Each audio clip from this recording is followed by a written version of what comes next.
Kos on Open Studio, where I'm in conversation with Rusch and Haidee Swanby about indigenous foods. Before we went to the break, we were talking about heritage preservation. And if you stay with us, we'll get to food preservation. So, Loubie, tell us, where are we in looking at these issues globally, or both of you, from a heritage preservation standpoint?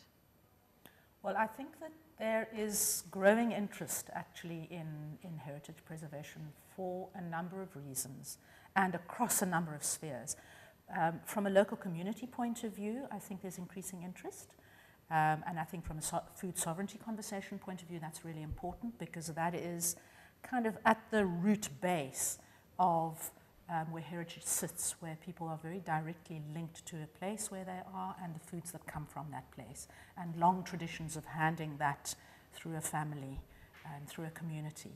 The other place where there's a lot of interest in that kind of heritage is in the academic sphere, where the need to actually start interrogating the way that we do agriculture, and with drier and drier climate and so forth,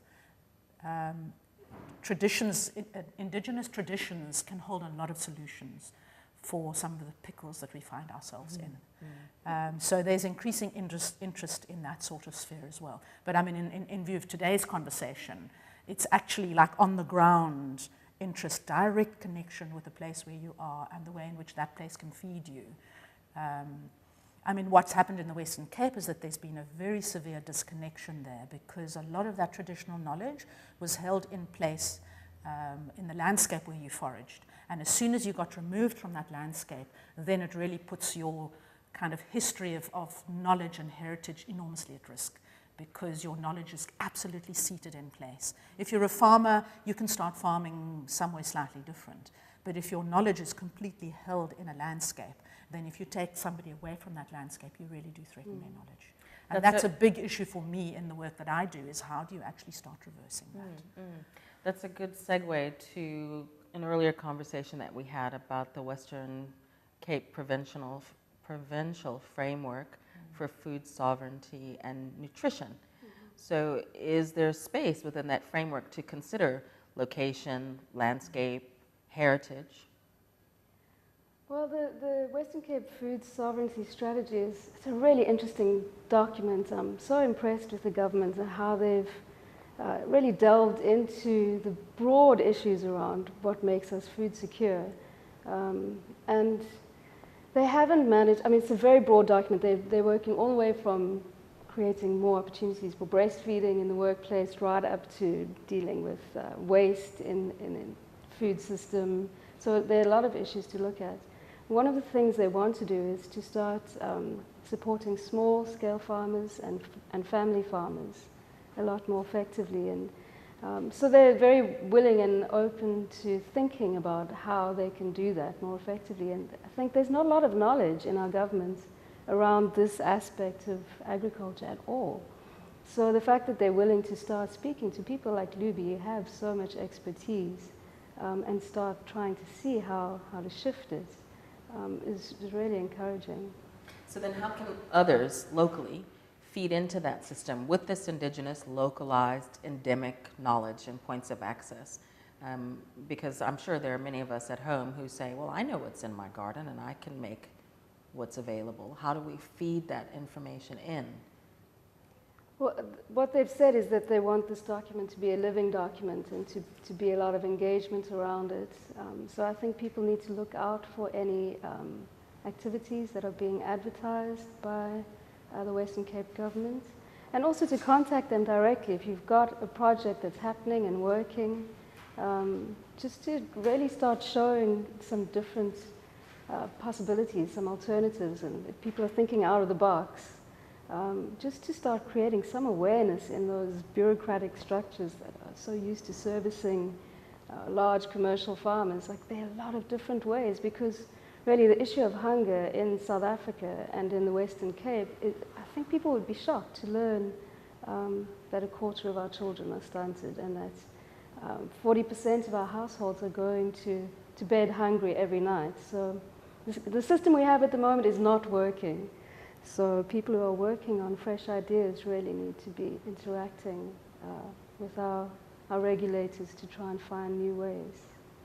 So what comes to mind for me are markets. There are so many food markets around. There are more formalized markets like the Epping market, and then there are community-based markets like the Granger Bay, Hout Bay market. What's the difference? Are they just different points of access for those who haven't gone to those markets? What makes the one better or worse or more accessible than the other? You know, the markets today, I think, are not what they used to be a few decades ago, where, I mean, the Epping market is a kind of a wholesale market. So you might get somebody with their bakkie coming and filling it up and taking vegetables into closer to a local community. I mean, I think that's great. Some of the other markets, like Hout Bay Market and Oranienburg City Farms Market, are aimed at a much more affluent segment of the community. But I remember growing up, for example, there was in the middle of Stellenbosch, there was a municipal market, which was in a way closer to the Epping market, but it was actually a market which was directed at the public rather than at wholesale buyers. I don't think that markets at the moment in this country are at all as effective as they should be in bringing nutritious food close enough to people. I think that the way in which spaces are controlled needs to shift, and I think that there should be much more freedom in where markets can happen.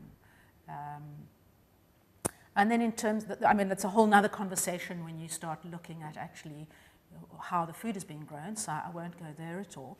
But even over and above that conversation in the food sovereignty sphere,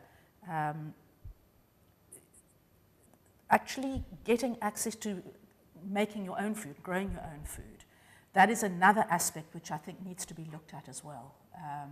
And that at the moment, so many people see themselves as consumers rather than actually being empowered to do something about their own well-being in terms of how they grow and so on, what if they can grow.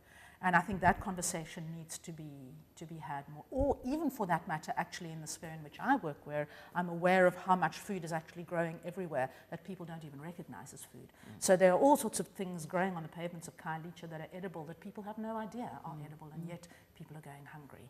I mean, that is not necessarily a formalized solution, but the fact is that there is so much out there that is not being made use of just because it's not known about. And that is something that I think needs to change. Well, that's exciting. Let's let that take us into the next break, because it's making me feel a bit hungry. So maybe you can tell us about what we can find and what we can do with it when we come back.